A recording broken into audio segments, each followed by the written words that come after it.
एक गांव में एक किसान अपनी पत्नी के साथ रहता था। उनका एक छोटा सा खेत था जहां वे दिन भर काम किया करते थे, किंतु कठोर परिश्रम के बाद भी कृषि से पर्याप्त आमदनी उनके जीवन यापन हेतु पर्याप्त नहीं थी। किंतु वे निर्धनता का जीवन व्यतीत करने हेतु विवश थे। एक दिन किसान बाजार से जाकर कुछ मुर्गियां खरीद लाया। उसकी योजना मुर्गियों के अंडे विक्रय कर अतिरिक्त धन जमा करना था। अपनी पत्नी के साथ मिलकर उसने अपने घर के आंगन में एक छोटा सा दबड़ा बनाया और उसमें मुर्गियों को रख दिया। अगले दिन जब सुबह होने पर उन्होंने दबड़े में झांककर देखा तो वे आश्चर्यचकित रह गए। वहाँ अन्य अंडों के साथ एक सोने का अंडा भी पड़ा हुआ था। किसान उस सोने के अंडे को अच्छी कीमत पर जौहरी के पास बेच आया।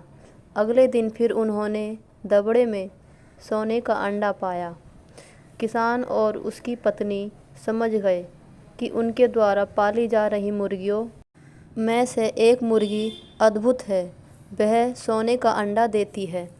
एक दिन रात पहरेदारी कर वे सोने का अंडा देने वाली मुर्गी को पहचान गए। उसके बाद से वे उसका खास ख्याल रखने लगे।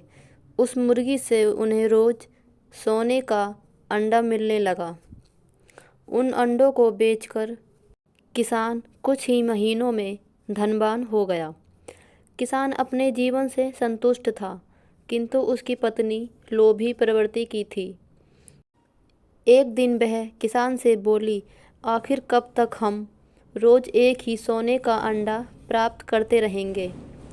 क्यों ना हम मुर्गी के पेट से एक साथ सारे अंडे निकाल लें।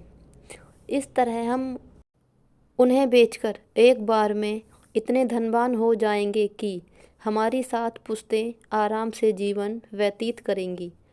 पत्नी की बात सुनकर किसान के मन में भी लालच आ गया। उसने मुर्गी को मारकर उसके पेट से एक साथ सारे अंडे निकाल लें।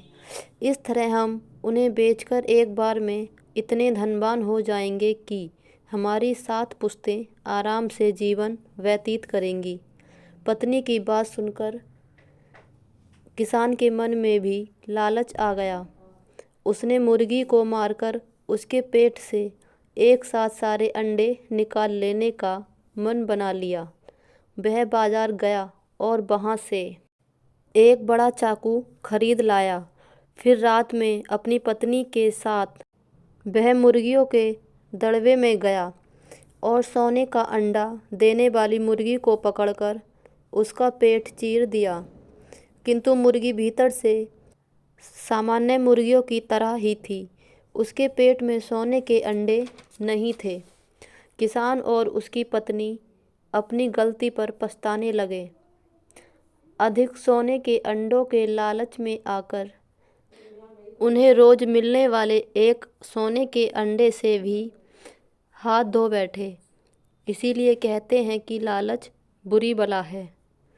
तो हमें दोस्तों इस कहानी से यह शिक्षा मिलती है कि हमें अधिक लालच नहीं करना चाहिए। जो है जितना है उसी में ही खुश रहना चाहिए। दोस्तों, आपको कहानी कैसी लगी कमेंट में ज़रूर बताएं और ऐसी ही कहानियाँ सुनने के लिए हमारे चैनल को सब्सक्राइब करें।